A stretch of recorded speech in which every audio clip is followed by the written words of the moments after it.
Time to do some sketchy shit. Doo-dah, doo-dah. Hope I get away with it. Oh, the doo-dah day.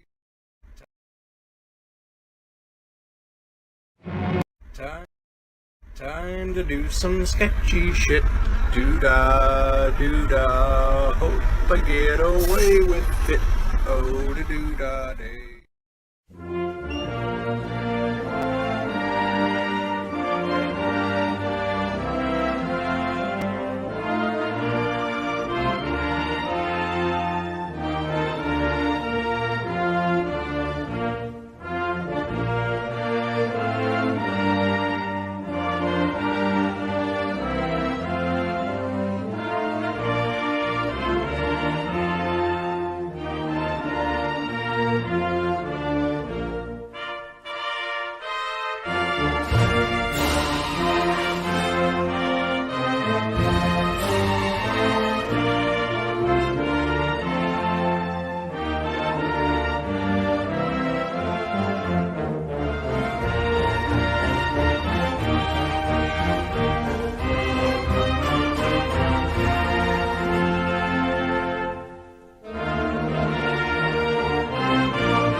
Hi. Simply hi. Joe Dog. I know better. I have not. Oh, how's everybody doing? Getting by. Much better after that shot. Staying out of the storm. We're sort of watching it here. We're in a lull here right now. Checking the weather radar, it looks like it's just about to hit Nashville.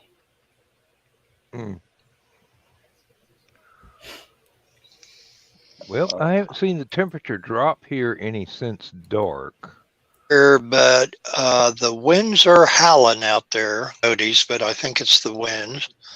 Yeah. And we're supposed to get 50-mile-an-hour gusts, so that brings white out and I hope Gus brings his own damn beer. All kinds of wonderful drifting. Yep. Oh, well, I've got tomorrow at work, and then I get paid over the weekend because it is a holiday. But I don't have to get up with an alarm clock. Thank God. Tomorrow?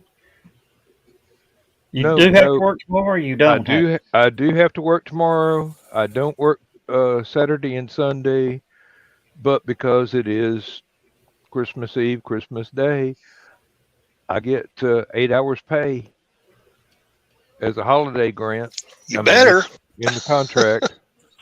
They sent Um, folks home from this firm probably around 1 o'clock this afternoon, Central, and then everyone's supposed to be work from home tomorrow. Doesn't affect me because I'm 90% work from home, come in a couple times a month. And then they finally granted my vacation request that was supposed to be okayed back in early November. They finally put it on the calendar because I thought, okay, they didn't approve it. So I'm like, I'm going to work them. And then early in the week, I looked and I'm like, okay, they finally put it on the calendar. So next week, I have to report on Friday. But again, remotely. Oh. Well, I don't have to work Monday, though, because I had one more vacation day left. And it was either sell it and get basically a 6-day check for New Year's week, or take the day off because my wife is British and Boxing Day is very important to her for some reason. So I took the day off. So fisticuffs will ensue? Fisticuffs wouldn't have been sued anyway, but I probably would have got something frozen for lunch rather than the home cooked stuff she's been giving me this week. So, No, I'm just joking with Boxing Day because I've never really understood what it was, except it's like a major day for returns in the UK or something like that. exactly, you put stuff you need to exchange because it's the wrong size, or I hate this. Give me the receipt. You put it back in the box and you take it to the store. Then you come home. You watch tomorrow the King Charles III's first speech. Be the first time he took over his mom's holiday duty. So that's going to be very emotional for anybody of British extraction. And I thought that ran on Christmas Day. It might. Yeah. But know. it's already been shot. He shot it last week. Yeah. Ain't no telling what in jokes that they snuck into it, because Elizabeth was prone to display her sense of humor at times.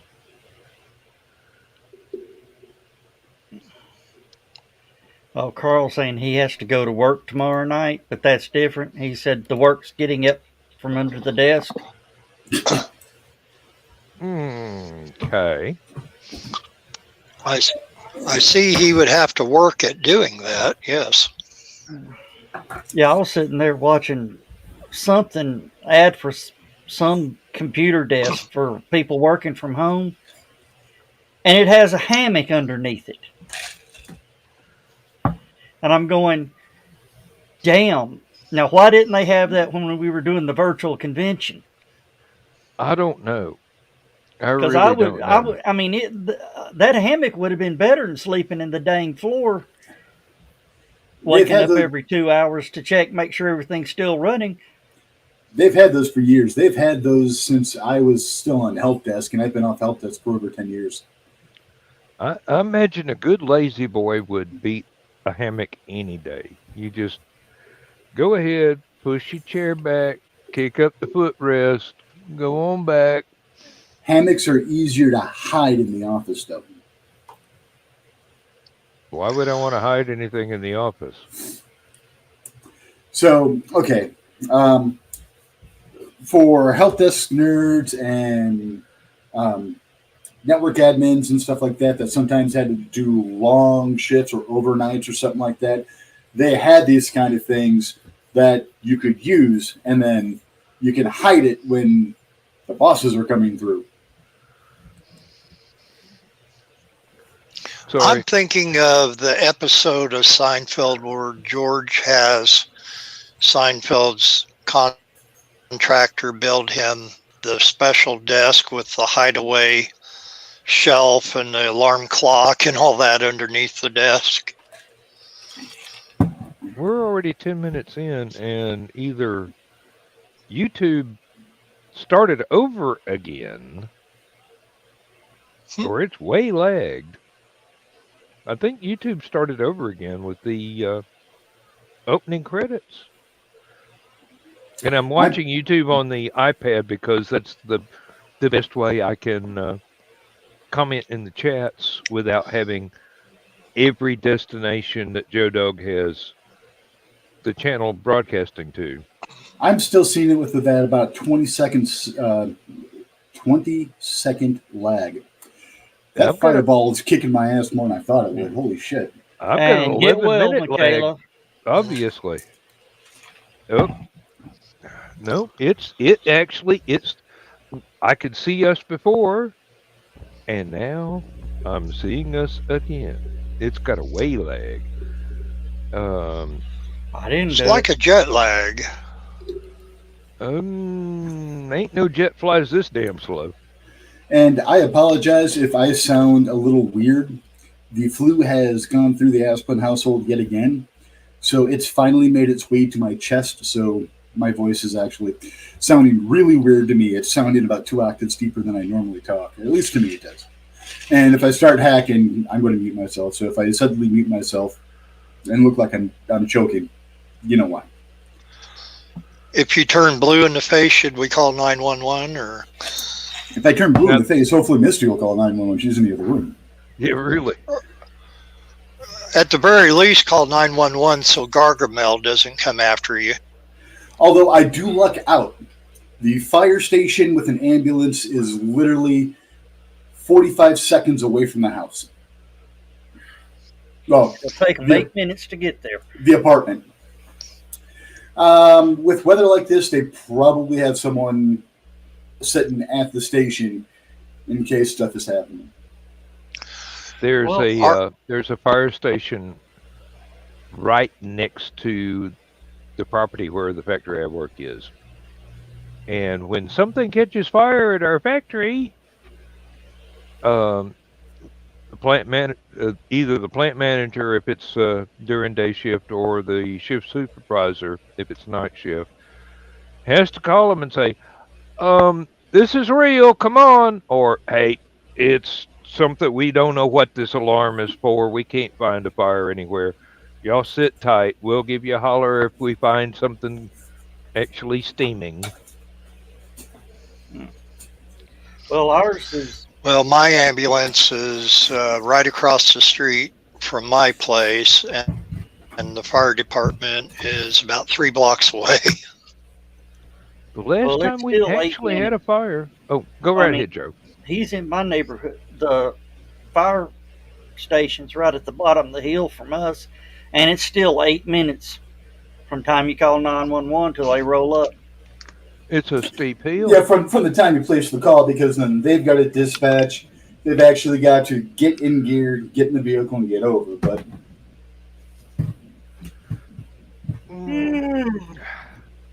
because sitting around in your turnout gear is miserable. Yeah. And if you occasionally hear a big roar go by here, that's going to be one of our salt trucks going down the road. It looked like they had salted the roads here a couple of days ago. Wasn't like that when I went to work at 6 o'clock in the morning, but by the time I left at 3:30 in the afternoon, I could see the roads were, or at least the highway was majorly discolored, and it looked like dried salt. And I'm going, maybe they're getting ready for some bad weather. watched the Weather Channel and realized it's time to do something. I don't Hi, know. Michaela. Well, the thing about it here is that we're with the wind chills, we're going to be in double digits below zero, and all the salt in the world will not help one bit. Thankfully, there wasn't a heavy, steady rain before our temperatures dropped. This morning, when I got up, it was about 36 degrees, and in about 2.5 hours, it dropped down to 17. Yeah, pure salt won't help. So, Salt and sand mixture will help because then you can still get that little melty and then get the grit. But it'll freeze over real freaking quick, which is why you need the sand with it to grit the ice. Well, that's the thing. In Georgia, it's like they don't need that equipment but once every 10 years, if that. So they can't afford to keep it in stock. Yeah. I mean, the best thing we've got for dealing with snow is road graders for We've what got they a normally South use Carolina on dirt office, and roads. they're in the same boat. Whenever winter weather actually hits them, they are completely screwed. DC is at least a little prepared, but the other two offices that are affected are Chicago and New York, and we're already ready. We're always ready for that type of stuff. So, Well, that's why when there's an extreme snow event, people make fun of Atlanta because they're not going to keep anything prepared, not for 10 years at a time, just waiting on it. So when it does happen, they have to wing it.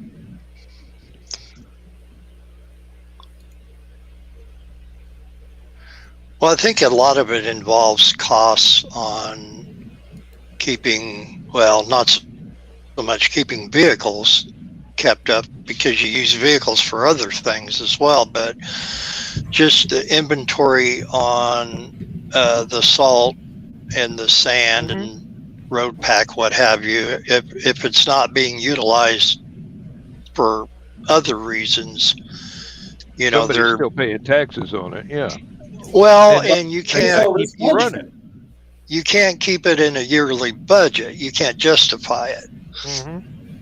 it's all risk management. So- You got to go. Likely this year, how's everything going to be? Which is why they need to pay attention to. Okay, is this an El Nino? Is this an El Nina? Is this what did the polar vortexes look like last year? Do the projections show that it's going to be as bad or worse? And I mean, it is the craziest set of craps that you'll ever play. Basically, down here, they go, okay, we can use dump trucks all the time. We'll keep plenty of dump trucks. And we've got two fairly good experts in our chat, Joe Bachman, former plow driver, and Josh Kempen, he runs his weather channel. So, I mean... Yep. And like I said, if they need snow plows, they don't have dedicated snow plow trucks. They have road graders, which is used in road construction or in rural areas for maintaining the dirt roads. Scrape them down to where you can find the gravel again under the mud that's been deposited for the last 10 years. But those things are pretty good. I mean, they got a little bit more power than Daddy's big tractor with a turbocharger on it. So anything that's got more than 90 horsepower in a piece of farm equipment is fun. So I can imagine what a road grader is. Yeah. Oh, Josh, we did not get a lot of snow. They forecasted 2 to 6 inches, and I'm not sure what we got yet as far as any verified amounts, but it wasn't so much how much snow we're getting is because of the high winds how much it's going to blow and drift. And we've already gotten whiteout conditions earlier this evening. So with that and double-digit sub-zero temperatures, it's a winter wonderland. Mm-hmm. Rolling averages, Joe Bachman. Yes, yes. I've had to deal with somebody decided the best way to figure a rolling average was to take the present date and average that with the next 10 days that you're going to enter on the spreadsheet. And I'm going, that's not going to work until you get those 10 days entered. How about if you go backwards? So I rewrote the equation and have it going backwards on my spreadsheets. Yeah, I know. As a support guy, I feel you there. I'm dealing with accountants and college kids. Well, why don't you compute it this way? Because that information is not available yet, so we're not going to see what the real difference is for 5 days. But you won't see that information unless you look 5 days back at today's date. Uh-huh. Yep. So I've got it, and the only problem is that I re-up my spreadsheet for each year, because if you make them only a year long instead of 10 years, they run faster. And they will die quickly if you continue using the same one year after year after year. I know. And I know. Even if you go with a new tab, you can only go up to, 99 tabs? I don't have the faintest idea. The most I've had for my safety checks, for my quality checks, I had a spreadsheet with 52 tabs and 5 databases and some other shit. I don't even remember, but yeah, it was complicated, and my supervisor at the time says, I can't pay to have this all ISO certified. Pick the 6 or 7 most important ones and we'll get them official. So I did. Instead of having everything on one slow spreadsheet, now I've got a bunch of little fast ones.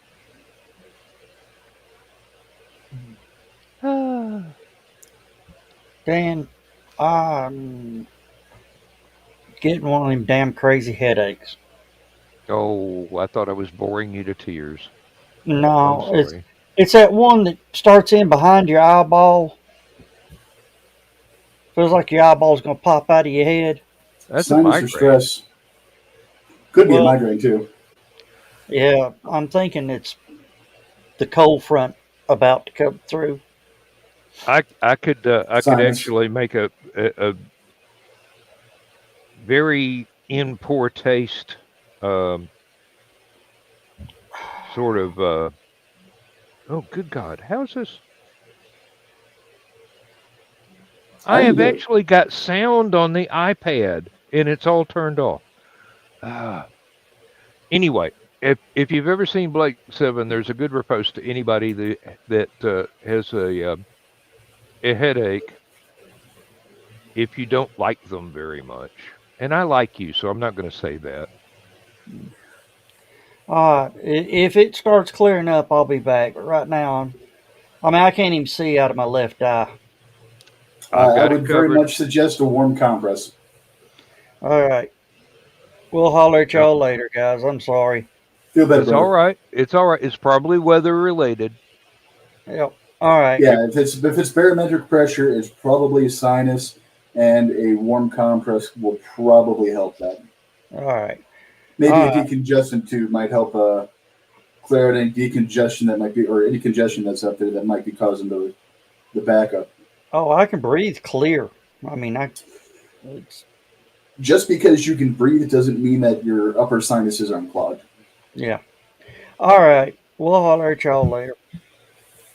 Feel better, man. Wow, I was checking something else out. Did we offend Bill? No.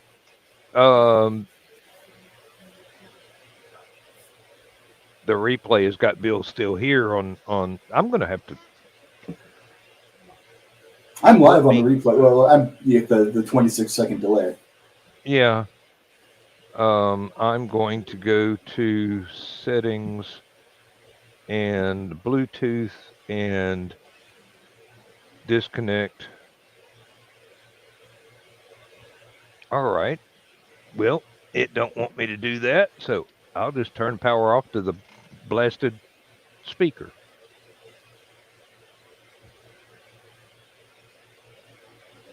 That did it.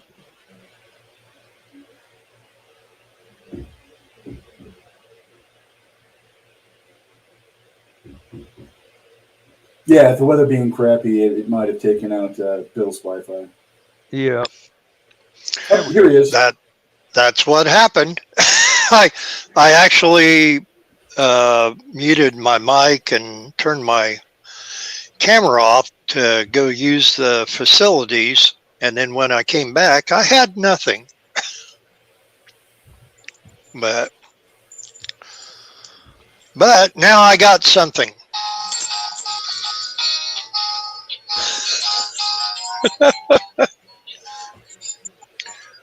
My neighbor gave me that today.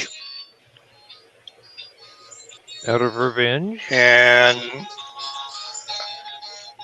yeah, well, I mean, my God, it's cute. Come on now. And it jingles. Okay, I was wondering when it was going to shut off. But anyway. Oh, yeah. No, it just. And speaking of that, I will be airing A Charlie Brown Christmas, uncut, commercial-free, in its entirety on Christmas Day, because you always save the best for last, you know. Charlie Brown, before you made I've been airing. Jump to Judaism. Oh, sorry, one kind of uncut. Yeah. Uncut, not because he's Jewish, because he's not. Damn, Bill. Charlie Brown, Garfield, yeah, we're just kind of rolling on by that one. And we have a special guest just popped in. Hello, Stephanie. Hey, guys. Finally. Yeah, it's been a while. I've got words for you, young lady. Oh, Stop making me cry in those damn books. Ain't gonna happen. okay. Ain't gonna happen. What did I do now? And It was Trojan Horse. Oh, okay. Oh, no, not Trojan Horse. My apologies. The one before that. I'm on Trojan Horse now. Tour de Force. Tour de Force. Okay. Yeah, Tour de Force. Okay, well, I just I put was out- weeping like a little bitch. Oh, okay. Thank I you. loved it, but I was weeping Okay. like a little bitch. Okay. That's all you can say. Thank you. Wait till you read this one. I actually, one of the reasons why I wanted to come on was because I have a new book out today. It's a short ebook. It's called The Gingerbread Cat, and it's a Christmas story. And let me see if I can share it. Share the cover. No, that's not what I wanted. Where the heck is... Oh, Lord. Guess who's here finally? Hey, John. Sorry, I'm late. I was pig wrangling. How the heck do I share the... It doesn't have the same... It's present now. It's Present. in present? Yeah. Okay. Oh, If they you want to- changed There it that. is. Okay, yeah. No wonder I couldn't find it. Yeah, it drives me nuts too. Ah, Okay, tab, They'll quit I'm used to it tweaking from the Zoom, stuff. so window. Come on. They will quit come tweaking on. stuff. you mean you're not eventually. going to read it to us, Steph? Come on now. No, I'm not. I'm trying to find a flipping. They've changed it. So I'm Flipper? kind of a- Click present, and then Yeah. you choose what you want to throw up there. Either it's a Microsoft window or tab. Oh, or there whatever. we go. There we go. There we go. Yeah, your browser tab or whatever it is. Pictures. There you go. Yeah, it'll let you do all sorts of stuff. Just It just takes a while to figure it out. all right. What do we do? There we go. The gingerbread cat. Oh, how cute. So, yeah, I like it. And the story is well, let me see here. I have to find all of the. I need to stop sharing, don't I? No. Stop sharing. Who- Um. Who did the artwork for it? That's Tiffany Gray did the artwork. Oh, I And- remember you talking about her. Yeah. Mm-hmm. cool. And she kind of has gotten the hang of Daryl's style, so I'm pretty happy with that. So, the blurb reads as follows: Santa's cat, the gingerbread cat, has been around as long as Santa and knows a few things. A magical cat, he's one of Santa's oldest and most important helpers. So when Ginger tells the elves a story about one Nikolai Christophson and his involvement with the Magi at the first Christmas, there's more in the story than meets the eye. How did Christophson find the anointed child? What is his relationship to Santa? And how did the gingerbread cat help? Sounds like fun. It is fun. I had a lot of fun writing it, and if I can frickin' get the, I haven't gotten the link onto my website yet, so I'm having to do this the hard way from my Facebook account. So that's on KDP. It is. All right. I'll be bringing my Kindle home tomorrow. Okay. It's at work right now. Yeah, you got to bring it home. I do every weekend. It's too much to tote this thing back and forth to work every day. I've already got a lunch bag as big as a Volkswagen van, so I can't help it if my wife's a good cook. And I'm gonna put the link for y'all up in the. Well, that's not. That's. I hate it when Facebook adds all this crap to it. You know. Yeah. Anyway. Anyway, here it is. I can never figure out where it's supposed to get truncated at. There we go. There's a link. Okay, it popped up. Yep. Okay. So right now it's available on Kindle and Kindle Unlimited, and later on I'll put it up for Nook. And it's the way the story developed. This thing is going to wind up being a series of shorts, and then eventually I'm going to wind up collating those all into a print anthology. So.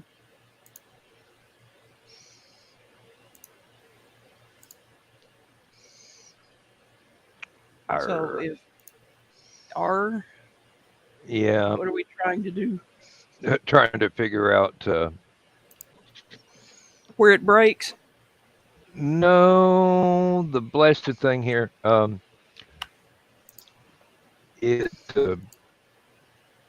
went into Messenger and it wouldn't open in a new tab. So, and I had to remember that if I click on it, it will open a new tab in my browser. So that is done. Let's see if I can get this. And do-da-da-dee-da-da. And there we go. Get your bottle opener and you can open up Tab or Coke or whatever you want. And put it on my tab. I can't give you a tab until you order something. Just there give me you a go. Pepsi free. If I give you a Pepsi, you're going to pay for it. I remember that well. There you go, Yes. folks. That's the page. What about a Coke Zero? That wasn't out when they filmed Back to the Future 2. Okay. No, Back to the Future 1. And we are And Carl, thank you. It is good to be writing again. So, oh, somebody's got a kitty. Yes, Oh, Mr. yes. Barry Allen. Hi there. the Somebody's named for fastest the cat Flash. alive. Yes, he was the fastest kitten alive. We've had him literally since conception.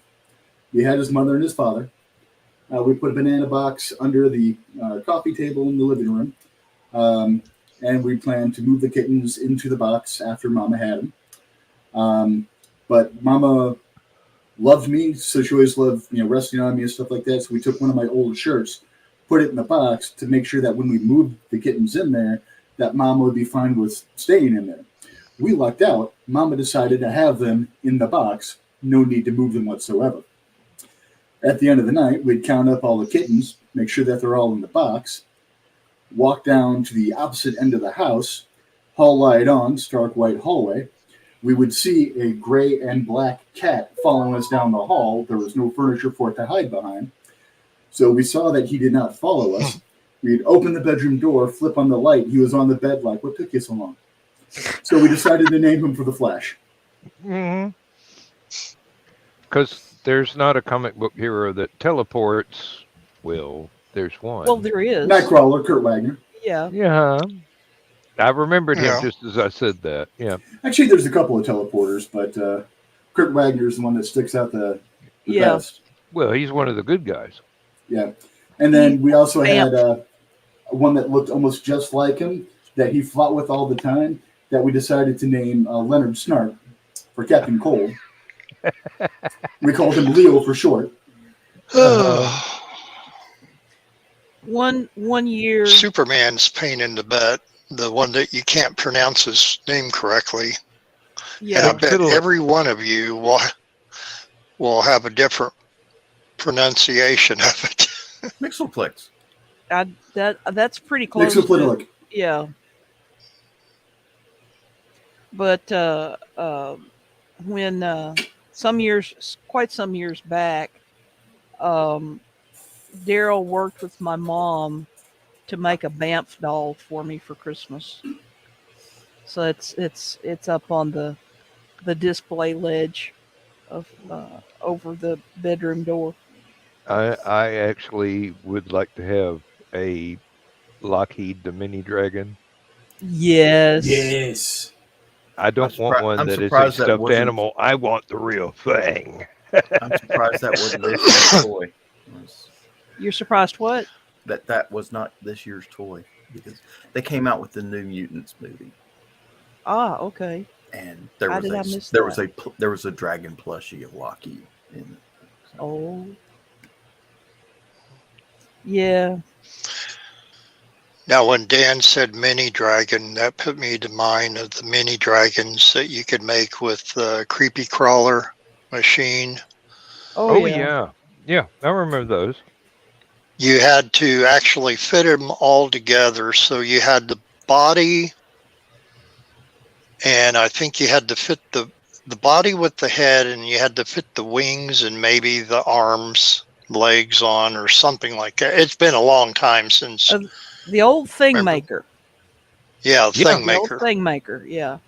Wasn't it Mattel that did Yeah. that? Yeah, I'm sure. That it was. was the And then most they put out a dangerous candy version of toy it. for a kid. I mean, you know, I you burned my burn fingers yourself. many times, but Oh, I got my God. really good. I got really good at making fishing lures for my dad. Yeah, I had the bug molds and the worm molds.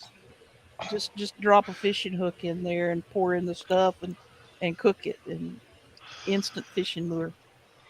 Me and my friend, when we were in grade school, we used to make mini dragons. We both had thing makers, and we made mini dragons and creepy crawlers and something else, I forget. But the mini dragons we sold for 75 cents a piece, which back then was a lot of money. And we would sell 8 or 10 of them a day. And well, of course, Did he get freeze? more There we go. bottles of the dragons. I had also Mhm. had a mold that made the Green Army men with Oh, helmets and Mm. stuff, and you could drop wires in there, so and then they were pour bendable. and then they were bendable. Sorry, I skipped a couple of steps. It's all right. Oh, I'm good at ruining something. No, it's all right. That was one of my favorite toys when I was a kid. It was a Christmas toy, Christmas present from Santa, and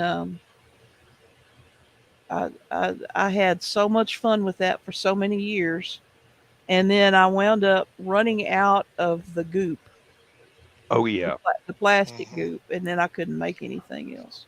Hmm. So, but yeah, Daddy would tell me, "Why don't you try this combination of colors on this particular bug or worm?" And so I would. Hmm. The way they're coming back with all the old toys again, having repops of them and that, and of course the way Legos have taken off. But I'm surprised that they don't bring back the Thing Maker, and Well, that would seem to go over big. like you said, it would be so easy for a kid. I mean, I used to burn my fingers all the time on Oh those yeah, things. yeah, definitely. So I That don't, it's and they went from the ovens, the easy bake oven things, to something that was really, really so watered down that it almost can't be called the same thing when they yeah. reproduce those. Well, I can't see wasn't the them easy bringing the thing maker out again. wasn't the Easy Bake Oven just a light bulb? It Yes. was, but then they cut it back. It used to be a full size light bulb Mhm. of some considerable wattage, and then I think it took a 100-watt light bulb, if I yeah, remember correctly. and Yep. then And they then they and cut then it back they to about a 40. and then they kept cutting it back, I think, and so it really didn't bake anything to speak Yep. of. If they So brought it out today, it'd That probably would sound be more a dangerous. LED light that doesn't hit hot if you leave it on for Yeah. years. yeah, Try one of my salmonella chocolate cakes that I made in my Easy Bake Oven yeah. because the light bulb wasn't a big enough wattage. Mm. I had one of Uh, those Well, all too. things come and go. They had Yeah, now with Carl commercials has a for point. what's Carl that? has got a point. He says I can see the lawsuits for a thing maker. Yeah. uh-huh. Well, no, Carl, back then, the Well, and classic advertisements even said, with parental guidance, Yeah, get mom and dad to help you. That's the loophole I to get didn't. out of the lawsuits. I the didn't. strange change machine that was my first introduction to plastic with a memory. I don't remember that. Basically, you had little blocks of plastic, sort of like a jumbo sized what is the candy? Anyway, it's about 2 inches square and about a quarter inch thick. You put it in the thing, close the door, plug it up. Didn't have an off switch. It was just a hot plate, basically. And the little toy figurine would unfold. And you get it out, let it cool off, play with it, put it back in, get it hot. And the other half of the machine was a press where you just stuff the thing down in It squished it basically flat again. and squished it flat. And then Mhm. you could heat it back up and it would come right back to what it was supposed to be. Uh, That I sounds took neat. I took one of the green army men and heated it up till it was soft and picked it up with the little plastic tongs and put it in there and crushed it back and it was always a brick after that. Wrong kind of plastic. Yep. Hey, it was a learning experience. Of Don, course. Donna, I got to disagree with you. Warnings do mean a damn thing, because if they didn't, they wouldn't still be able to sell cigarettes today, and alcohol and many other things. As long as they put that little thing on the side of the package or on the bottle or all this stuff, they're good to go. And that's why they still sell it. That's why you still have cigarettes, despite how horrible they are, how they kill people and killed my dad.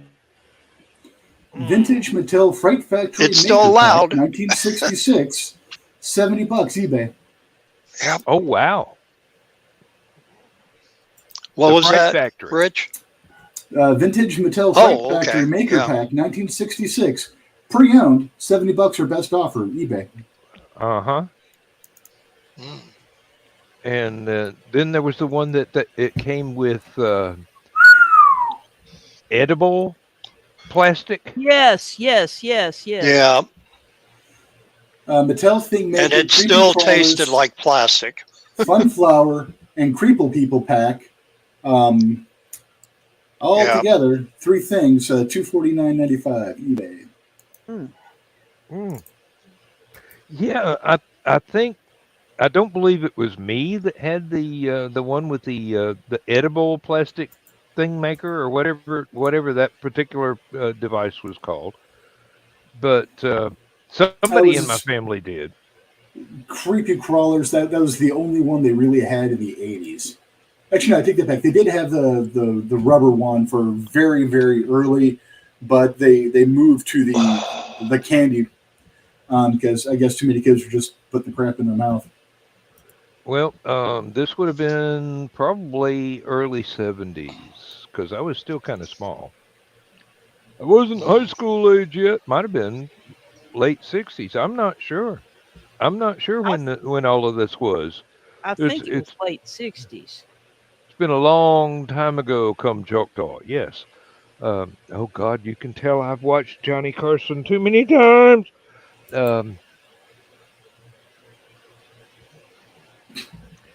But, yes, you're right. The 1964 was when they first came out. Yeah. Yep. And the edible version the candy did taste like plastic. Evidently, if they put enough sugar in it to actually have a flavor, it would have started a fire or something. I'm sure there was a safety reason. Or you'd have had to pay $500 for one for the goop to go in it. I don't know. Those were the days, my friend. We had the most interesting toys. And I'm including. So what was everybody's favorite toy growing up? Engine. That you got for Christmas, I guess, since it is Christmas season. What was that? I said, well, what was your favorite toy that you got on Christmas morning when you were a kid? Maybe you still wish you would have had it today, but for the same reasons that Rich is finding out on eBay. Well, in my family, we did all our gift exchanges on Christmas Eve, and Santa brought stuff on Christmas Day. But I would have to go with the complete set of the Universal Monster line of, I think it was Mego dolls, the 12-inch. Mm-hmm. I think it was Mego. Oh, Mego, yeah. I think it was 8-inch. But it was Dracula, Frankenstein, Wolfman, Phantom of the Opera, and Mummy. Mummy, yeah. Oh, and Creature from the Black Lagoon. Were those the glow-in-the-dark ones? Yes, my mom bought me the entire set for Christmas one year. I don't know. I believe werewolf. I believe mine was the bicycle, because I put What kind? it was a spider with the extra long handlebars and everything, and extended out front wheel and all this, and 3-speed. And I put I didn't put miles on that thing. I put light years on that bicycle. Now, the handlebars on that, Dan, were they wider or did they come up more straight and narrow? They were a little bit wider. They were basically it was like one of the motorcycles off of Easy Rider. Couldn't Chopper tell you style which bike. Okay, one. because Had the butterfly, had the banana seat and the butterfly banana seat, handlebars and 3 speed and yeah, only sissy time I bar in the back. yep, yep, real tall one too. Only time I got scared was riding past one part of the neighborhood. Somebody's 15, 16-year-old bulldog, big bulldog, would run out and bite the back tire and go around 2 or 3 times before it let go. Mhm. And I'm going, Now, the reason why I ask about the handlebars on your bike, Dan, is when Schwinn, when they came out with the orange crates and the lemon crates and all those special Schwinn Stingrays, which I didn't have any of the crates, but I had the red deluxe Stingray, and it had the narrower handlebars. And they eventually did away with those because when the kids got into wrecks with them, it caused more damage. The wider handlebars we go past your that shoulders were instead of through your chest. you could go over or through it with less injury than the ones that were narrower. And we I've done love the that a time or two. narrower. Yeah, we love the narrower handlebars because it did remind you of something from Easy Rider or whatever. But also, if we were going to go play basketball at the schoolyard, you can just put your basketball right down in between them and you wouldn't have to hold on to it and steer with one hand. You know, you had it held in the middle of the handlebars. You couldn't do that with the wide ones. That would explain why I never knew that, because I was not, aside from dodgeball, I was not athletic at all. Me too, neither. I At was least basically I didn't think I was. I was basically Barry Allen at dodgeball. Hmm. I was damn near untouchable. But so We lost Rich. he'll be back. I think I remember a bunch of different. I would be hard pressed to tag just one toy, one Christmas present from my childhood. But I will say that probably one of the most influential and ones that I was most proud of and that survived up until just a few years ago was my telescope. Rich is back. What kind was it? A Tasco or what kind of telescope? I think it was a Tasco. Yeah, it was just it was a standard refractor telescope, but it also had a solar projector attachment that you could use on it. And I started. I think I saw this in a James Bond movie. I started following solar activity back when I was a kid, when I was a teenager, as a result of having that attachment. And I watched a partial solar eclipse with it, and I kept a journal for a while of where the sunspots were, and sketched them out and everything. So people are like, well, she's just been doing this since she was in graduate school. No, I've been keeping up with solar activity since I was a kid. So, but yeah, I finally. What about you, Rich? Oh, I'm sorry. Oh no, that's okay. A few years ago, a gust of wind blew it over and broke it. So. Lindsay put mine on the front porch. I don't know why. Maybe she wants to look at the neighbors. It's the only thing that doesn't move constantly while you're trying to focus. I don't know. I've used it a few times. I've actually tried to figure out how to before cell phones. I actually tried to figure out how to hook up a camera to it, the one that would do movies. So it's kind of not that old. And but I never had the motor that would let it track. So I had to move Hmm. it by hand. Everything just kind of jerked around and in and out of focus. And I've got one video up on YouTube that it's got a little piece of music I wrote to go with it, and um, it's a horrible video. It's only got the moon in focus maybe 30 seconds out of 6 minutes of footage, but it was fun to try and do. But Be right back. and what I did have it back. I did have it back here in the office and set it up to look through the window and watch the neighbor across the street watch their house being built. Um, Not that I learned anything new about carpentry, because basically I had an education long ago on that. But um, I was amazed at how fast the house got put together.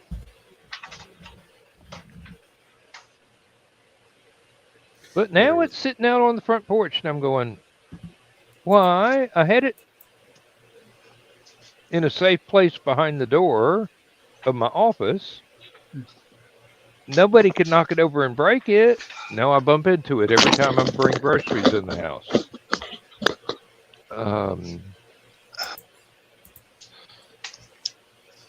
Well, I'll tell you the one I wished I still had that I had when I was a kid. I have a repop of it now. Do you remember Captain Action from the 60s? Yes. I sure do. Ideal.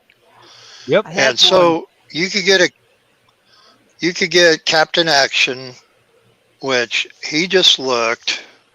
Oh, let me take it off. It was kind of a generic doll, and he had costumes.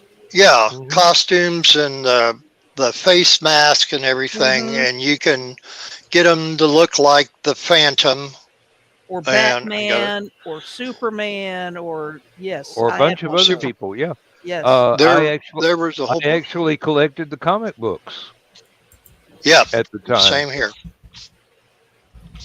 I still have a couple of them.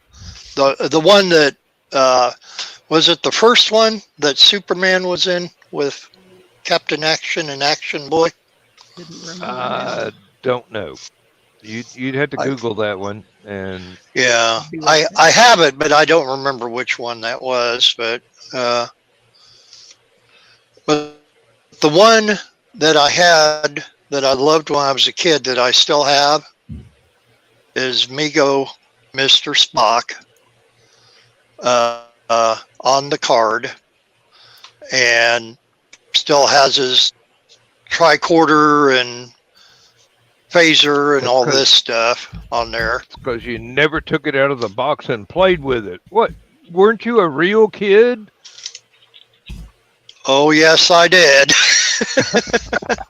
but I kept it.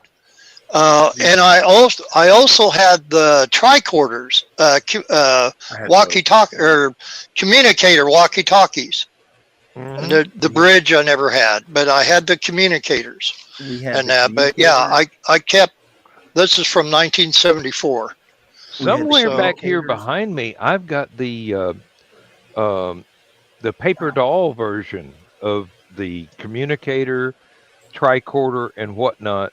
I've never actually constructed it, because not that I was saving it for collector value or anything, but I go, oh, but it's so pretty, I don't want to ruin it. We had the Yeah. my brother had the walkie-talkies, and we had the phasers that were the flashlights, and you could put the little disc inside, and each disc had a different starship. You had the Enterprise, a Klingon warship, and a Romulan warbird, and you could project silhouettes of them. Oh, on the wall and stuff. Mhm. I had the one that was a miniature frisbee launcher. Basically, the little discs just got spring popped out the end like a little rubber suction dart, but these were not rubber suction darts. These were just little I plastic never discs. got. They used to have the tricorder cassette player. Oh, My friend had that. We never got that, and I was like, now that I think about it, that would have been the coolest. It came with a cassette tape, and I'm thinking on one side of it, it had the audio for, I think, either The Trouble with Tribble or the Galileo 7, one of those episodes, just a half hour's worth of it. The other side of the cassette was blank to where you could record your adventures on there. And my friend had it, and he accidentally recorded on the wrong side and erased the half-hour version of whatever episode it was. That's why you only you That's why you have tape. pop the tab out on the permanent side and leave the tab in on the side you want to record over again. Yes, I know all about cassettes. I'm old. I know about reel-to-reel. I know about wire recorders. I think cassettes are about to make a comeback. Well, vinyl did. The problem I keep seeing new record players and stuff, and which have the Bluetooth and the CDs, but they're dual cassettes. They're bringing it back with dual cassettes, and they make the assertive effort by saying you can record on these cassettes.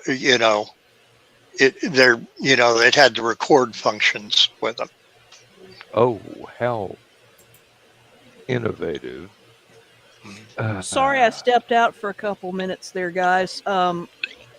Freeform is playing The Grinch, the version with Benedict Cumberbatch voicing the Grinch. And they had gotten to my favorite scene, which is where the Grinch is stealing the sleigh off of the roof of Bricklebaum's house. And I just had to, because it's like a train wreck happening, and I had to stop and watch it. Understood. I can still see. I can still hear. Rolf Thurlston. Damn, that's a complicated name. Thurl. What was his name? Thurl Ravenswood. Thurl. I'm not sure. Yeah, I know. Hang on a minute. I get the name. I'm not sure anymore now. I thought I knew it. The guy with the really deep voice. That's the one. He also voiced Tony the Tiger on the commercial. Yes. He's great. And he did. He actually sang the song "You're a Mean One, Mr. Grinch." Yeah. In the original 1966 cartoon. Yep. That's the one ever. Thurl Ravenscroft. Yeah. Okay, thank you. Ravenscroft, yeah. He's also one of the voices in the Haunted Mansion attraction at Disney World. Because I recognize the voice. The music was composed by Albert Haig and performed by Thurl Ravenscroft.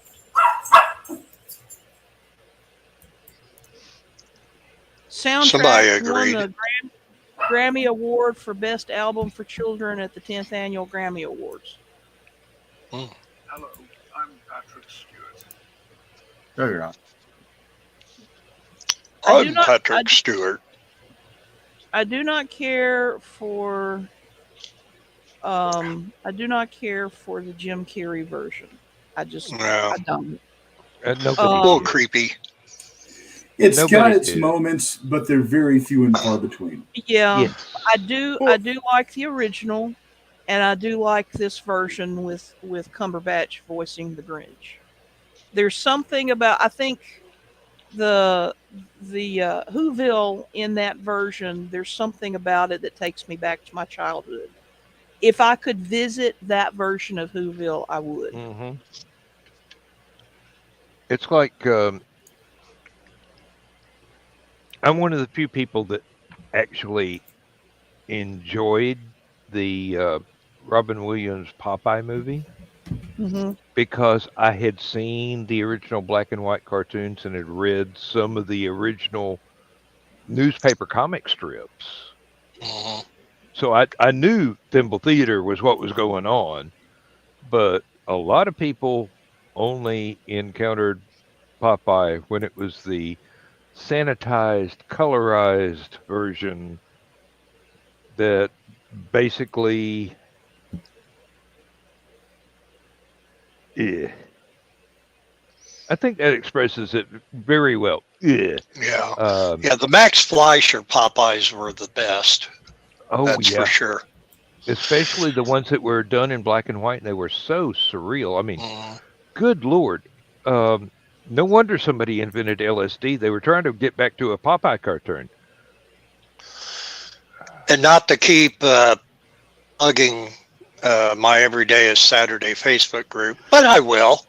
I often have those Max Fleischer Popeyes on my late night black and white cartoon that I do later in the evenings, along Bimbo and Betty Boop and Bosco and Oh yeah, Oswald the Lucky Rabbit and a bunch of them that you normally just don't see anymore. yeah. Betty And Boop were I'm also reading this pretty surreal on sometimes. the copyright on here for this Mego Star. Okay, it says 1974 Paramount Pictures Corporation, which I knew that, manufactured exclusively for Mego Corporation, New York, New York, in the British colony of Hong Kong. I've never heard Hong Kong referred to as the British colony of Hong Kong. That goes back a That's few going back years. a bit. Yeah. Yeah. Yeah, Yeah, and it says it on the back too. yeah. When China decided that it was time to go ahead and take over Hong Kong, I was going, you know, the world would be a better place if that deal gone the other way. Yeah. Hmm. That's as close to political as I'm going to get, folks. Make of it what you will. Blame me, not the channel. Arr! Oh, and one of the other toys that I remember from back in the day that I really, really enjoyed turned out to have a connection to one of my favorite science fiction writers, two of my favorite science fiction writers. I had the Leif Erikson alien spacecraft model. I believe it was from AMT. I had the glow in the dark version, but I painted it so only different certain portions of it glowed in the dark. But there was one before that that did not glow in the dark, and it turns out that the original model of that somebody had built one and showed it to Larry Niven and Jerry Purnell, and they go, "That's a great design. That's what we're going to use for the MacArthur and the Mote in God's Eye." And they wrote the entire everything having to do with the MacArthur, everything having to do with that spaceship around the design of that model. Hmm. It was amazing when I found that out. I mean, it was one of those little trivial points that uh, absolutely made my day when I had read the novel and had joined the fandom and found that out. And then there was one year I was in a sculpture class for I was going to college as an art major. And lady came in and she had made a fully reflective mirror, about a 2-inch thick frame with one of those one-way mirrors,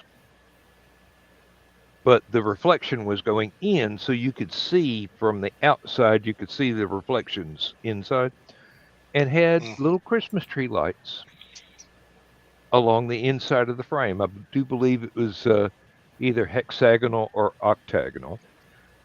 Turn on the lights, and it was like an infinity tunnel. Yeah, infinity mirrors, quite popular for a while. Well, she did one of those before anybody was selling them. So hope she made some money off of it. But if she didn't, somebody stole her design. And I decided for my little model of MacArthur, or Leif Erikson, if you want to use the name that was actually given to the model, that was the way the engines were going to work. I wanted to build one of those infinity mirrors in each of the engine nacelles, but they were too small. And light it up, you see infinity in there, the damn thing goes through basically a warp jump, wormhole tunnel, whatever technology floats your boat. I mean, we write fiction here sometimes, folks. We it's like a salad bar. We'll take a bit of this and a bit of that, and leave behind the stuff that we don't enjoy. I thought that would be a great effect. I wish I had been able to do it on such a miniature level, but never could. Probably could nowadays with LED lights, but they weren't. You have something to do as soon as you retire now.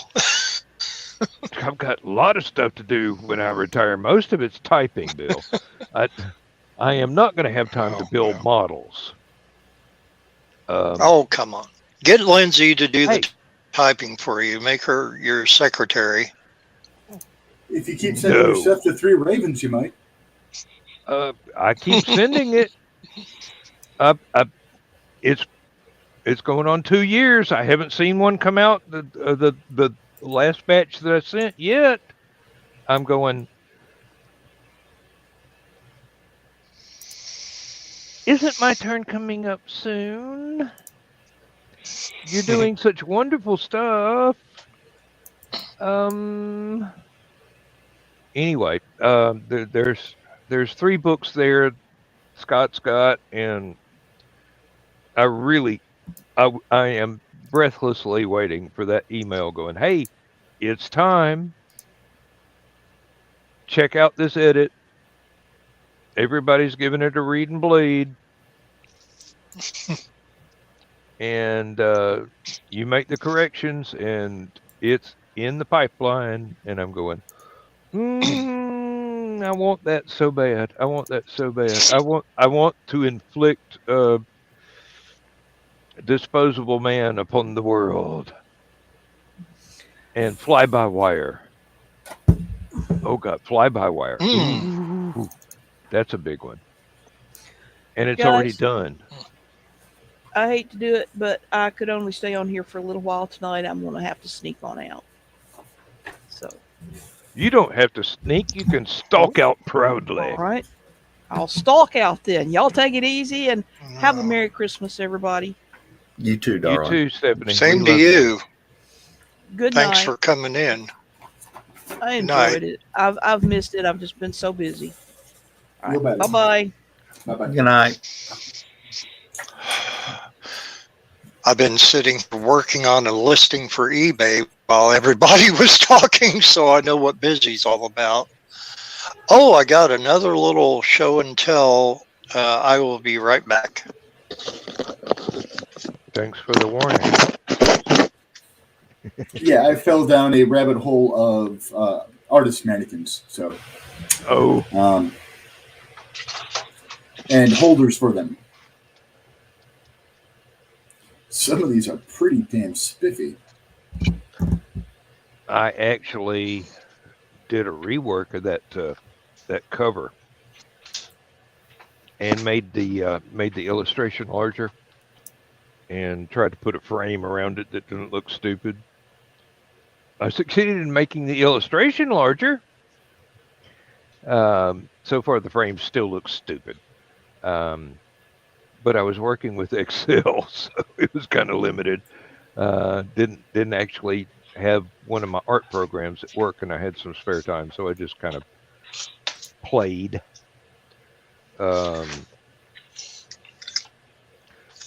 We shall see.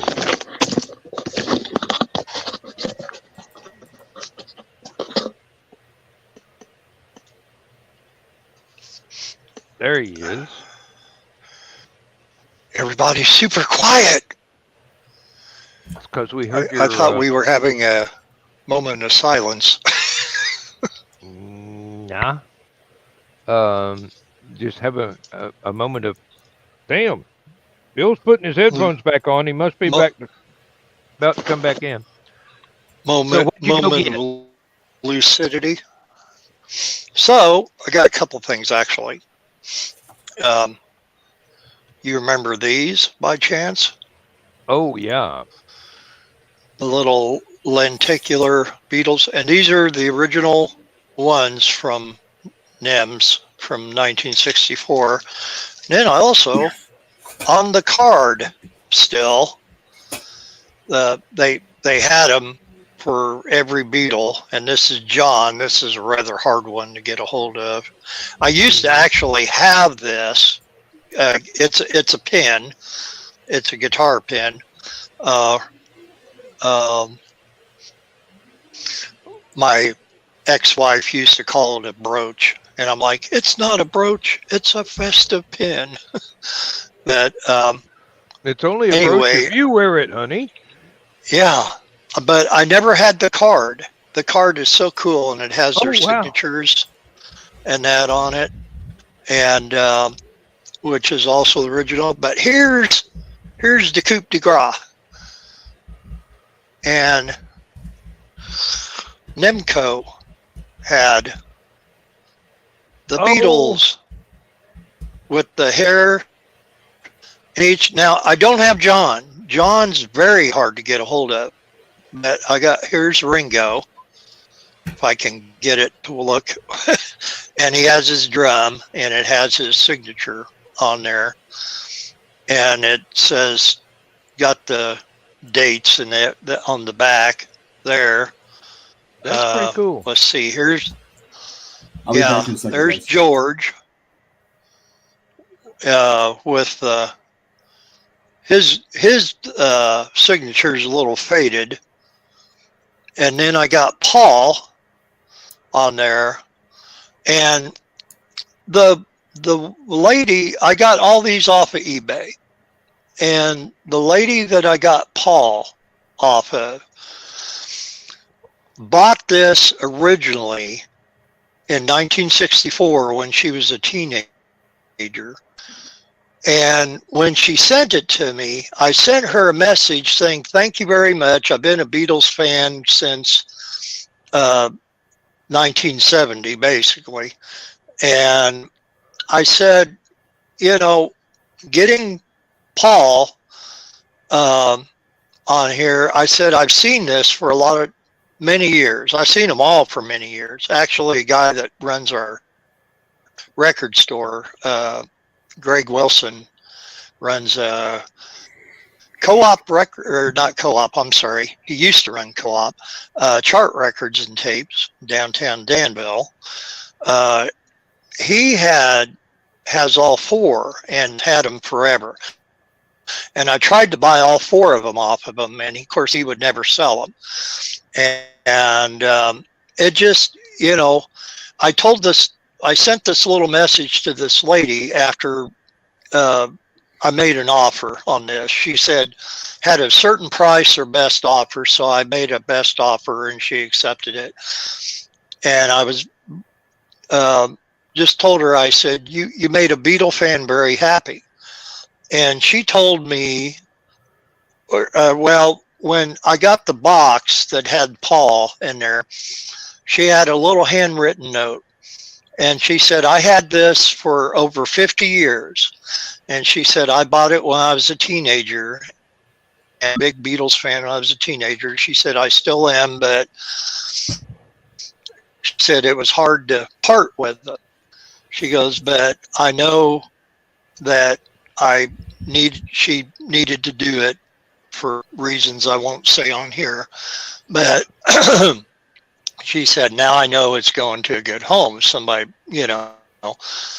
and even though I'm a reseller, I'm not going to sell these. These are my personal collection, and they're going to go in the display cabinet in the living room with my other Beatles stuff. But and someday, unless somebody out there in StreamYard land wants to buy me for Christmas a John Lennon with the guitar, someday I will get John Lennon to complete the collection.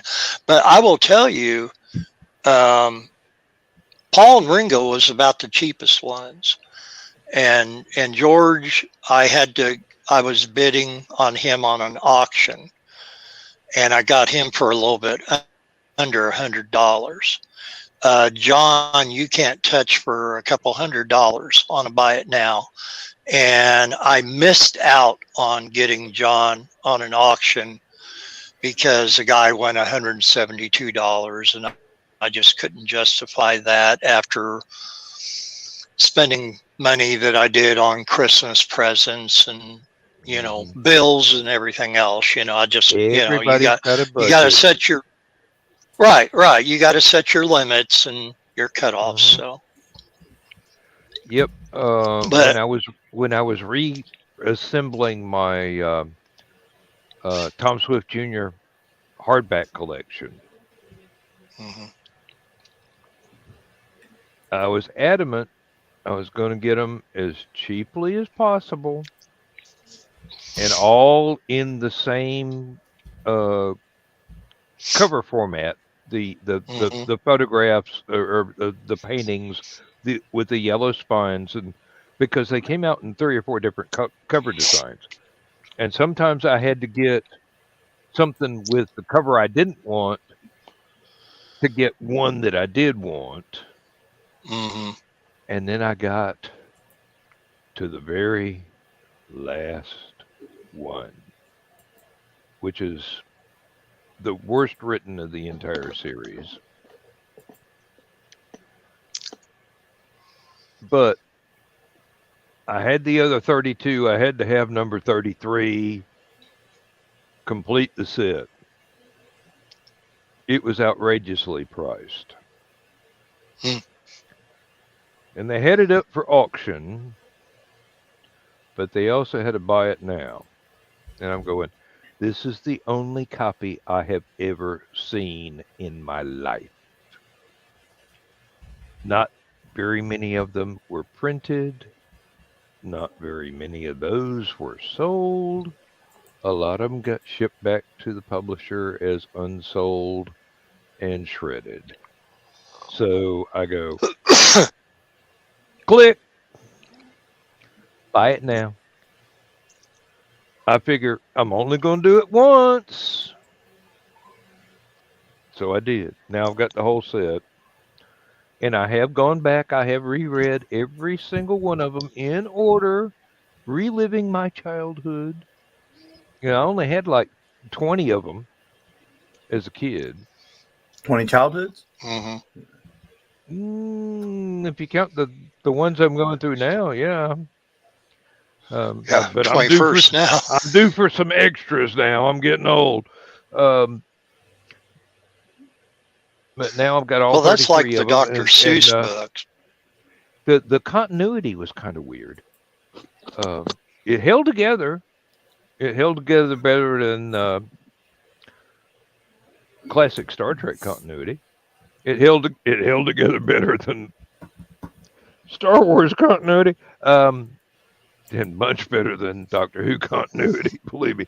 How many times do you have to rewrite the destruction of Atlantis? Doctor Who as 3 different ways Atlantis was destroyed 2 per season. with 3 different cultures. Okay, I get it's a TV show and nobody bothers to It's read the old scripts, yeah. but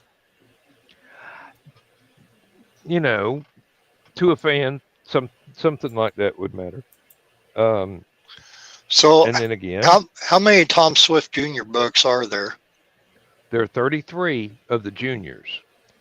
33. Okay. I managed to get the complete set of the Tom Swift seniors as ebooks. I had the complete set of what I call Tom Swift the Third. It was a updated and modernized thing that it mentioned some of the stuff from the Classic 2 series, but it was more Power Rangers than it was Tom Swift. So I didn't enjoy it that much, but I was a completist, so I went ahead and got them. And then I got divorced, and a bunch of stuff disappeared from my bookshelves. I used to have about half of the 3 Investigators series that was sold under the Alfred Hitchcock brand. I know Hitchcock didn't write them, but they were kind of in there. He was name dropped, and I had found a couple of the not Star Rangers. What do they call them? Dig Allen Space Explorer. I think I've got 3 of the 4 of those now.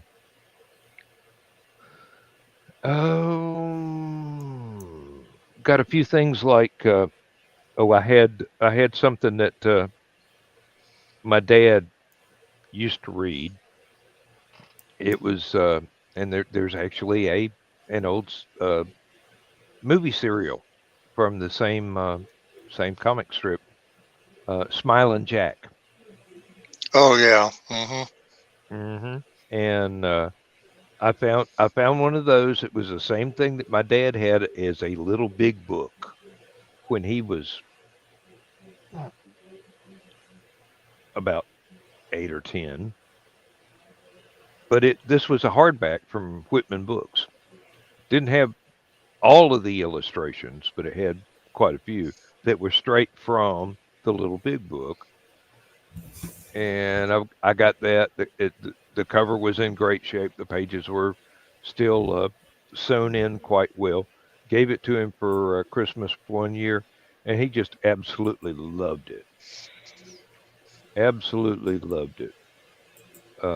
Another one that he had that I finally got a sequel to was a Whitman version from, let's see, I believe, yeah, Red Rider. Oh yeah. Red Rider and Little Beaver. Yep. And Dad had the one about the werewolves. Wolf. I don't know if it was Wolf Valley or Wolf Mystery or whatever, but there was. I found a second one, totally different thing. Gave that to him too. And then werewolves. I have 3 Red Rider hardback antique books, and I'll tell you, the stories in them are just as good as a Zane Grey or Lone Ranger. Very well written. Very well I written. can't remember the author's name, but I enjoyed them, and I still have them in my lawyer's bookcase in the living room. I've got stuff stacked in front of me where I'd pull out the 2 that I've got now. But I'm glad to know there's a third. I might look for that. I will have to forensically excavate the 2 that I've got to get the titles of the ones, because I don't remember exactly what they were. But if there's a third one, I would love to have that. But they're Westerns aren't my thing, but these are very, very good. Very, for children's books, very adult, basically.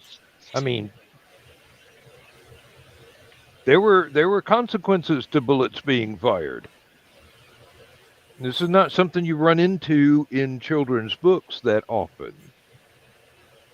I think Silas Marner is the only thing that I've found that's still on that level, and that was basically not only coming of age, but exploring old age, and now a crusty old man can adopt a child and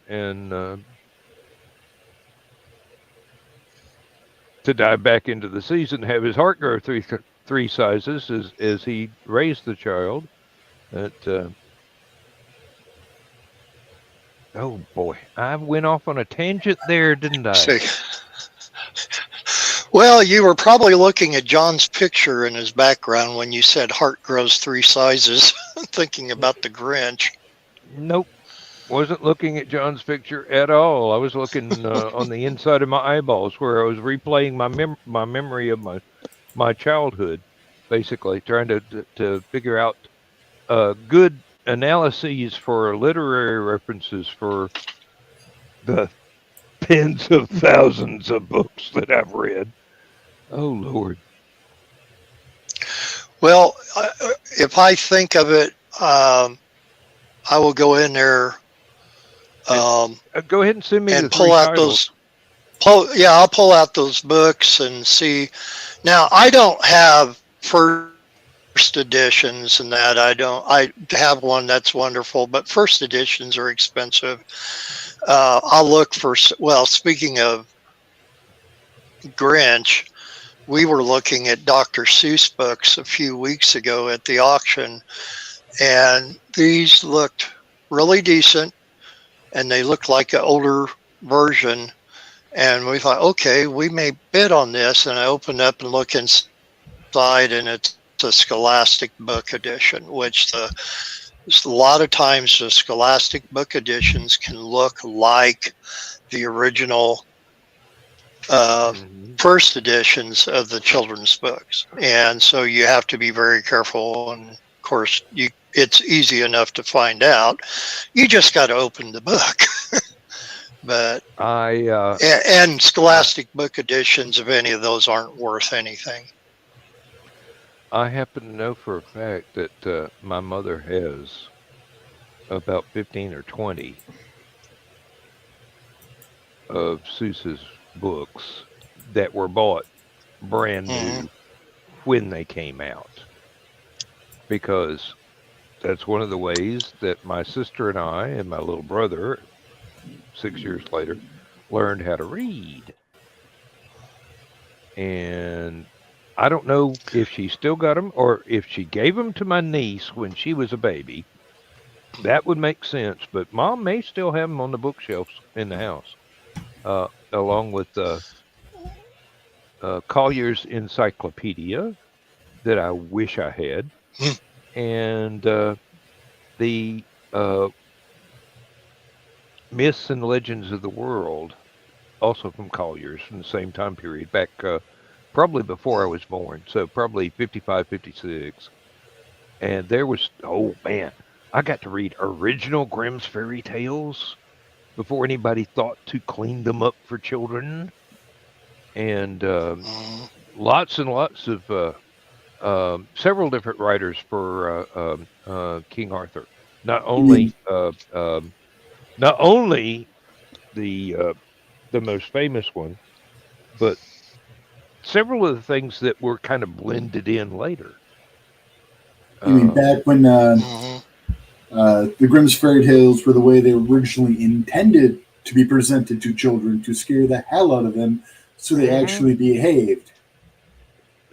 That'll be the day. Children behave. Yeah. Not happening. Lesson Back to be when they were learned. cautionary tales, yeah. Yes.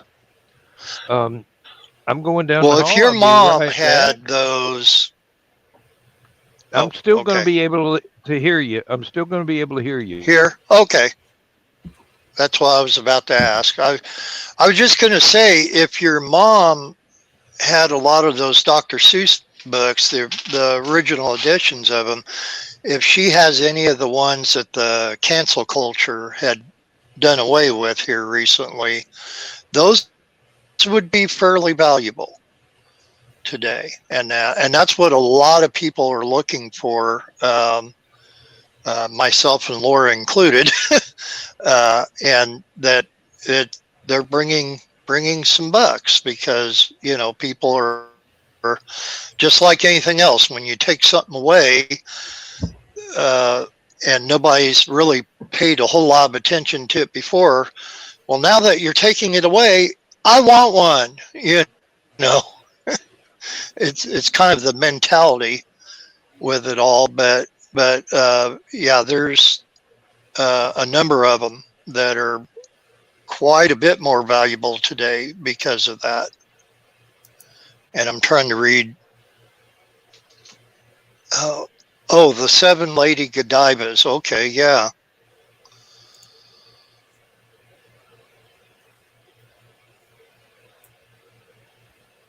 And that was one that Ted Geisel did as an adult book, Donna?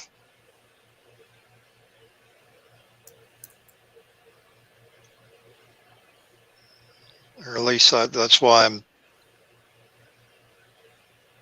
reading it on her comment, at least, if that's the one she meant. But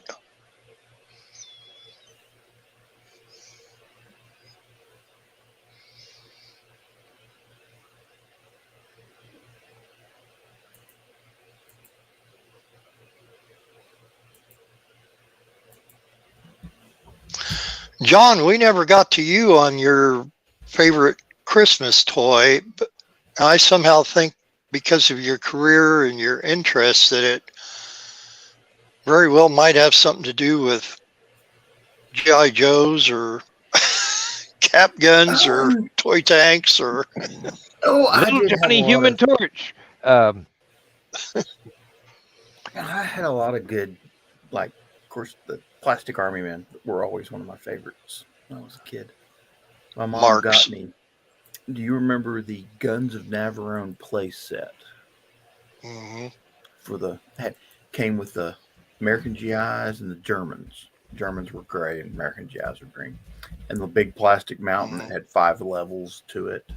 So that was one of my favorites. We had that. I had that for a long time. Finally broke it. I was Mark's had about your earlier a ton of them like that. Whether it be, I'm sorry, I couldn't hear you, Rich. I was actually thinking about you earlier. I fell down a rabbit hole looking at these Lego pieces, and I saw a lot of some really nice Lego tank sets. And I'm like, I bet John would love these. I was hearing on WVBM radio yesterday, I think it was, they were talking about adults buying more Legos now than kids are because they're getting into the high-end collecting. Well, yeah, not anymore, and it doesn't leave anything to the imagination with Legos anymore. You buy it and it makes one thing and one thing only.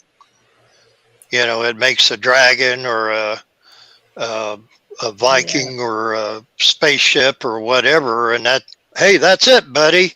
Yeah, when I was a kid, they used to have the Universal building sets.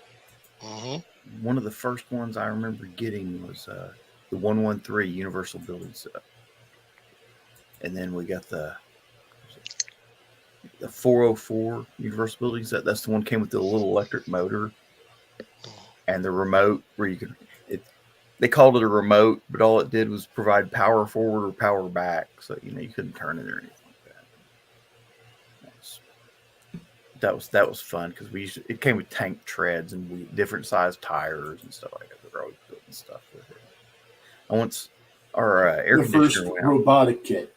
Yes, our air conditioner went out one summer, and I built a 24-inch fan for my bedroom out of Legos and used that electric motor, hooked it up to a train transformer instead of running it off the battery box. And I could adjust the speed of the electric fan I built with the train transformer controller. And only thing is, to make it run right, I had the motor down near the base and used the tank treads as it was chain driven. So you turn it on, and the only problem was those tank treads were noisy as hell.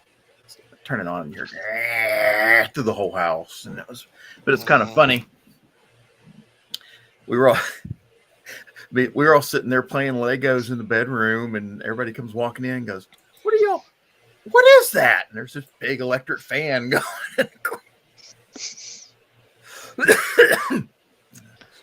Oh, one of the kids. Rector sets was like that too. One of the kids in the neighborhood I grew up in was the envy of every other kid in the neighborhood because he had a radio controlled tank, basically, back when RC was really, really new for kids' toys. And it was huge, about the size of a footstool. And he'd irritate his parents by I think I know which one you're running talking it up about. and down the hallway and turning it around in the living room and back to the bedroom. And Because you could put, if it's the one I'm thinking about, I think it was a G.I. Joe toy. I'm not sure if it was actual G.I. Joe or one of the shoot-offs, but you could actually put the full-size G.I. Joe figures. the 12-inch, yeah, that would have been the right scale for this thing. But I don't think it was actually a G.I. Joe. Well, who did G.I. Joe, Bill? Hasbro. Was it Hasbro? Yep. I don't think it was an actual Hasbro toy. It was just that scale. Mm. They had one up. It was Armies of the World was real popular back in the 90s. It was a G.I. Joe knockoff. Yeah. Which they did a lot. Now they had like German and Japanese G.I. Joes and stuff. It was very rare. And they had a GI nurse back in the 60s, like 1967, 68. It was a. Now, wait a minute. When you say GI nurse, is that like general infantry or gastrointestinal? One of them gives your other GI Joes a colonoscopy. Okay. Whatever floats your boat, John. It was a Vietnam era. You were the one that brought it GI up. nurse. Yeah. Oh, here you go. I've got one that'll make John a little bit jealous. I actually had several of the original 12-inch GI Joes, and one year my parents bought me the Sea Sled set. Basically, it was straight out of Jacques Cousteau. Yellow and black. If you put a couple of aspirin in the little tanks on the side, you could open the valves and have it submerge. The aspirin would dissolve and make a little bit of, I guess, carbon dioxide, and it would. You sure it wasn't Alka-Seltzer? It might have been. Okay. Well, no, it was little bitty tablets. Maybe it was a specially made size Alka-Seltzer, but they're about the size of a baby aspirin, and the damn thing would push the water out of the little water tanks on the side, and it would float. And then when the little pills wore off, it would go ahead and refill with water in the sink again. Had an electric motor on it. I mean, it wasn't radio controlled or anything, but if you had a swimming pool, you could turn the rudder a little bit and have it go around in circles. One of those things. And unfortunately, not long after I got it, we went to visit my grandmother, who had a coal burning stove as the only heat source in the house, and I left that and a set of um, three robots. Bill might remember what they were, but they were all basically metal tone, different themes, and they were about the size of well, just a little bit bigger than uh, the Matt Mason toys, but they were about on the Oh, same. okay. So like a Yeah, they were like half the like a size of a tin GI Joe. litho. I left them Hmm. too close to the furnace, and one of the robots kind of half melted, and one of the water tanks on the side of the sea sled half melted. So it looked like a banana on one side. Still worked, didn't have any extra holes in it, but looked kind of funky. And I don't know what happened to that as I grew up. I think it just got eventually got stuffed in a toy box and put in the basement or in the attic or something. If it's in the attic at mom and dad's, at mom's, Okay. it's Chris was probably asking. melted into a puddle by now. Chris was asking something down here. I don't know if Oh, it's, did yeah, Joe Joe had a migraine. He was getting a migraine, so he stepped out. So, well, I mean, I don't know what he's got to take for it, but for me, the only thing that works with my migraines is a washcloth with ice cubes in it in a dark room, and just kind of lay there and moan until the pain goes away. Of course, your mileage may vary. Other people, their body is different than mine and may react differently to different stimuli. So, if a warm compress is what works, that's fine for me. It was a cold compress and dark room and no sound. No sound. I could hear TVs in Mississippi. Seriously, it's worse than having a hangover. You know how you can hear snails crawl and it sounds like a marching band on 4th of July when you got a hangover? Okay, maybe nobody else has had that experience in their early 20s, but I was an adventurous lad.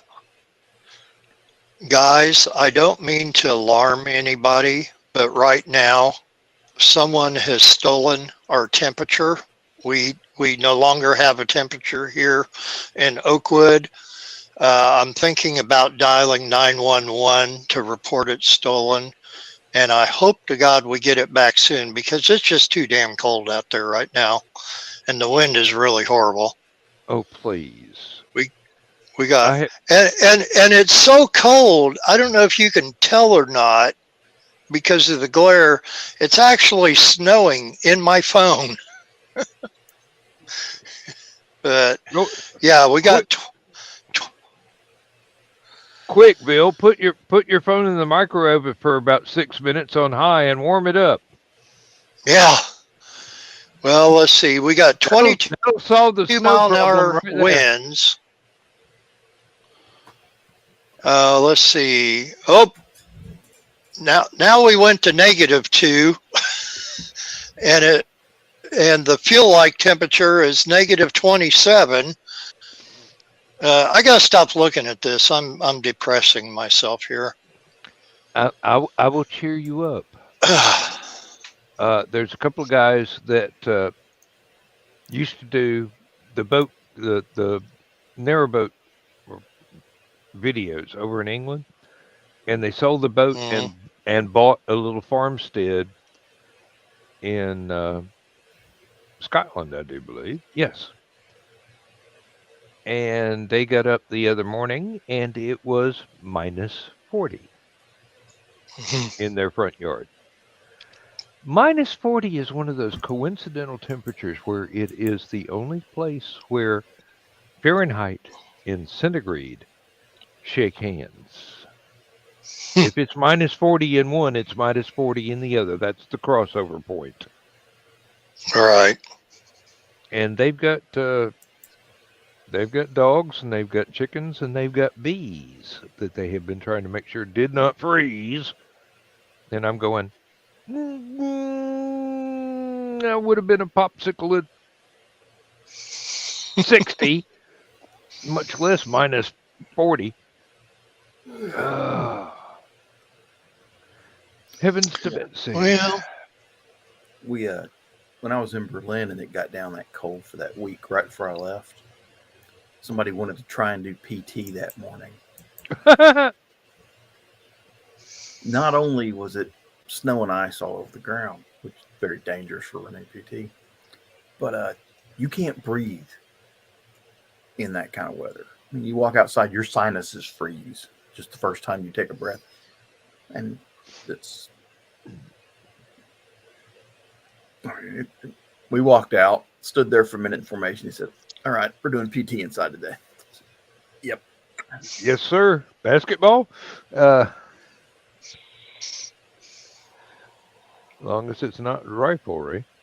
I imagine y'all had a range for that. Oh, Josh, I'm sorry.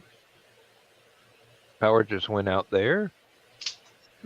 43-mile-an-hour wind gust. Ooh. Yep. Back when I was riding a motorcycle, I figured out the thing about wind gusts. You know why a lot of people don't drive motorcycles at 120 miles an hour? Sanity? Because your cape flaps in the breeze too much? No, because you're hanging onto the handlebars and your feet are going back over the tire at anything over about 70. I mean, you look like a towel. Oh, Lord. Oh, Sarah. Sarah's saying there's been 2 large fires in central Illinois tonight. I want to go over there so I can warm up. Really? Are they selling tickets? Well, I'll bring the marshmallows. I mean, come on. Well, let's not get tasteless here. If they've had 2 large fires, that means Right. somebody's house is burning down. And It doesn't involve a cow. business. Wait a minute. This doesn't involve a cow in Chicago, does it? I believe I've heard this story. No. I think that was a once in a lifetime thing, except that other time in London. That cow done kicked the bucket. That cow Which started the fire. Nick is pissed at me. In Strawn and There goes the Girard. salt truck down the road again. Well, Yeah, Yeah, I don't well, know where either of those 2 places are. So hey, Sarah said it, so you should know. Strawn and no, Girard. I don't. Okay. I think she just made those names up. No, there's actually so many small communities in Illinois that you could live here for 50 years and still hear new communities. And I don't mean, communities of 400 or 500 people that live there, but I mean actually, 5,000-10,000 people. Hey, and it could be my pronunciation too. Mm-hmm. Just Or her spelling. No, her spelling I'm going to take for granted, but just because she can spell it don't mean I know how to say it. I mean, there's lots of things people can spell that I can't say. Witness European languages, Russian, Chinese. Yeah, they can spell it. I can't say it. Oh. Girard is near Springfield. Oh, okay. Well, that's why I don't know. We have a late entry here at just about checkout time. You've got 2 riches. Okay. Interesting. My browser died on me, and I just came back in. We have a still rich and a live action rich. Salt and One pepper is shaker, Two Richards. amazingly sexy men side by side. One was the action figure, and Bill just there's only bought one it of 'em. off of eBay. Oh yeah, because it's 5 till. You know, you forgot to do little things, so I'll do it with my little Beatles. And these are the ugliest things.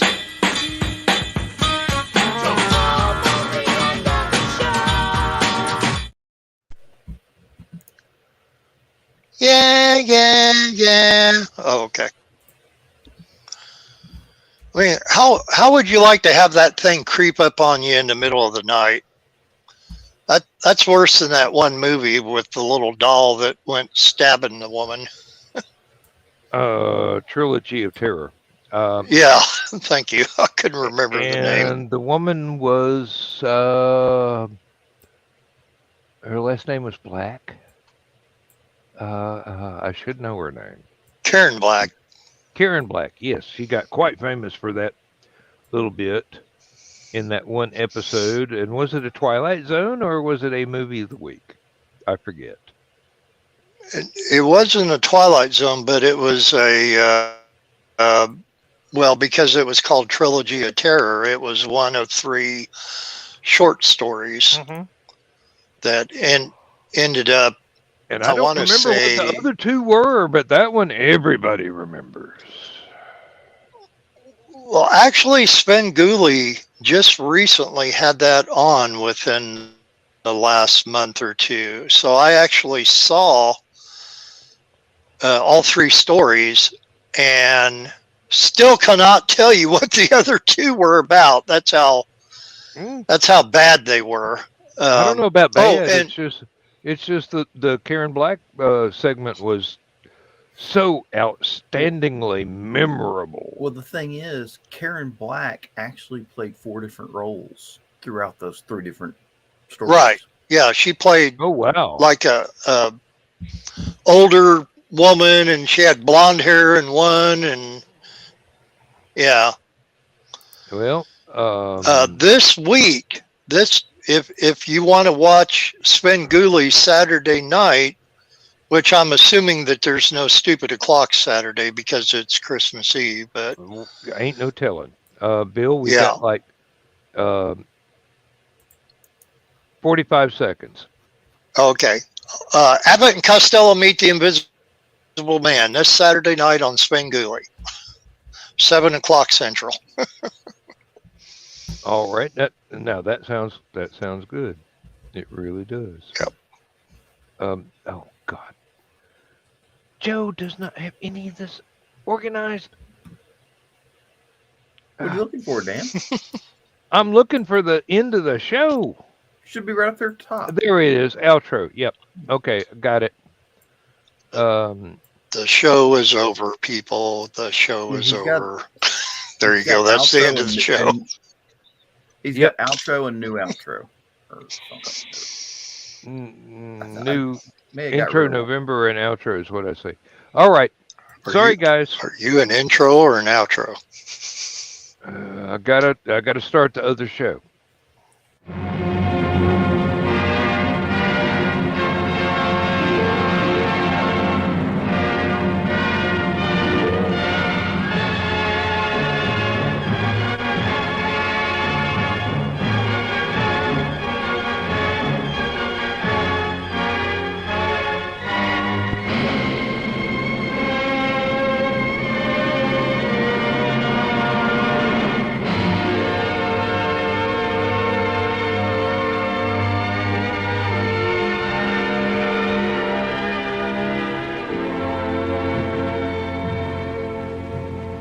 I have slept the surly bonds of earth and danced the skies on laughter-silvered wings. Sunward I've climbed and joined the tumbling mirth of sun-split clouds and done 100 things you have not dreamed of. Wheeled and soared and swung high in the sunlit silence. Hovering there, I've chased the shouting wind along and flung my eager craft through footless halls of air. Up Up the long, delirious, burning blue, I've topped the windswept heights with easy grace, when never lark nor even eagle flew. And while with silent, lifting mind, I've trod the high, untrespassed sanctity of space, put out my hand and touched the face of God.